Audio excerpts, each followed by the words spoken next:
So Phil, into the hat for the next round. What did you make of that?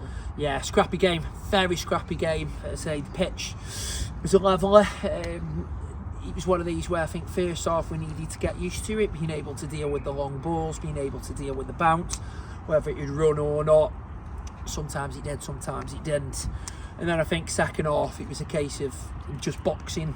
We put a boxing midfield against second half just so we could make it a bit scrappy and prevent their play of the ball and see it off. So the girls have adapted to that really well today, because we're not used to fixtures where you're playing on pitches like that, and this is no disrespect at all, it's just dealing with the situation, and like you say, thankfully we're in the hat for the next round. You mentioned in previous games that the girls have struggled with managing the game, and you've also mentioned that today you were really impressed with how they managed, how the game changed. What did you think of that? Yeah, I think again first off we did struggle with that element, but second half we talked to it at half time about it, and then in the second half it was much better. I think once we went 2-1 up, it was quite easy to then, what we've done against Newcastle before and other teams, is to try and go and chase it a bit more when you don't need to. But today we picked the areas when to play, when not to play. Again, like I say, a bit dictated to by the pitch being bobbly and uneven. But then the young ones came of age a little bit, in the sense of seeing when they needed to hold it into the corners, when they need to look at it. Yes, they can still improve on that element, but overall I think then the older ones helped them out, and they helped us through it.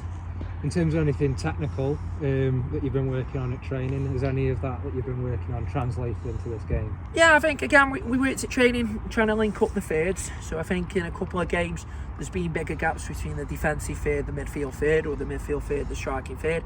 I think today on the whole it was a lot better. I think we kind of had that distance, more tracked. I think again we can still talk a bit more and communicate if someone gets pulled out. But then, like I say, it's the girls then have come on and managed. So when Evie come on at half time, she gives you a bit more of an attacking threat to look at, being able to then get that ball over the top when needed. And then we brought Deb Quayle on, reliable Deb, the last 5-10 minutes to see the game out. And those elements are worked on. I think I've got to give a credit to Jazz as well, the goalkeeper that stepped in for us, and big thank you to Congleton Town for dual signing, allowing her to dual sign. She's done brilliant, and then we've tried to help her out by playing at the back when we could do.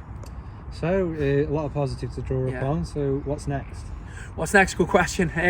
We were meant to be playing Hensford Town next Sunday in the league, but they've and well done to them, they've got through in the FA Cup to play Stoke City, so that fixture probably won't be on. So we're waiting to see whether we've got a league game or we're in the Staff's Challenge Cup. So at the moment it's a bit of hit and miss. We don't know if we've got a game next Sunday, but as I said to the girls, just treat it like we have for now.